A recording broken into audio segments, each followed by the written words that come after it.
माता वैष्णो देवी जी की सच्चाई आखिर क्या है, आइए जानते हैं। प्रतीक्षा क्या होती है? माता वैष्णो देवी जी से पूछिए जो त्रेता युग से भगवान श्री हरि यानी कल्कि जी का त्रिकूट पर्वत पर प्रतीक्षा कर रही है। तो आइए जानते हैं पूरी कहानी। जम्मू के त्रिकूट पर्वत पर एक भव्य गुफा है और इस गुफा में प्राकृतिक रूप से 3 पिंडी बनी हुई है। ये पिंडी देवी सरस्वती, लक्ष्मी और काली की है, लेकिन माता वैष्णो देवी की यहाँ कोई पिंडी नहीं है। माता वैष्णो यहाँ अदृश्य रूप में मौजूद है, फिर भी ये स्थान वैष्णो देवी तीर्थ कहलाता है। तो आखिर इसका कारण क्या है? आपको बता दें, इसका कारण ये है कि माता यहाँ अदृश्य रूप में उस वचन के पूरा होने का इंतजार कर रही है जो भगवान श्री राम ने लंका से लौटते समय देवी त्रिकूटा को दिया था।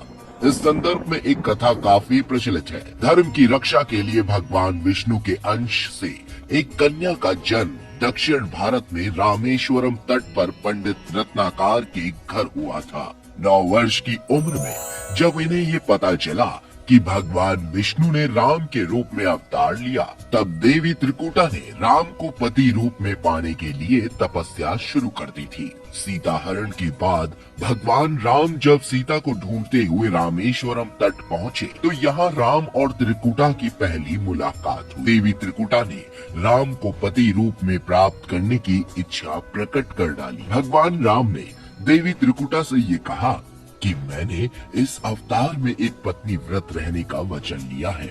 मेरा विवाह सीता से हो चुका है, इसलिए मैं आपसे विवाह नहीं कर सकता। देवी त्रिकूटा ने जब बहुत अनुनय विनय किया, तब श्री राम ने ये कहा कि लंका से लौटते समय मैं आपके पास आऊंगा। अगर आप मुझे पहचान लेंगी तो मैं आपसे विवाह कर लूंगा। श्री राम ने अपने वचन का पालन किया और लंका से लौटते समय देवी त्रिकूटा के पास आ गए, लेकिन भगवान राम की माया के कारण देवी त्रिकूटा उन्हें पहचान न सकी। त्रिकूटा के दुख को दूर करने के लिए श्री राम ने ये कहा कि देवी त्रिकूट पर्वत पर एक दिव्य गुफा है। उस गुफा में तीनों महाशक्तियाँ, महासरस्वती, महालक्ष्मी और महाकाली पिंडी रूप में विराजमान है। आप उसी गुफा में जाकर मेरी प्रतीक्षा कीजिए। कलयुग में जब मेरा अवतार होगा तब मैं आकर आपसे विवाह करूंगा।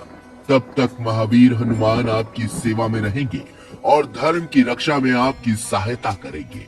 धर्म का पालन करने वाले भक्तों की आप मनोकामनाएं पूरी करिएगा। भगवान राम के आदेश के अनुसार आज भी वैष्णो माता उनकी प्रतीक्षा कर रही है और अपने दरबार में आने वाले सभी भक्तों के दुख दूर कर उनकी झोली भर रही है। तो बोलो माता वैष्णो देवी की जय।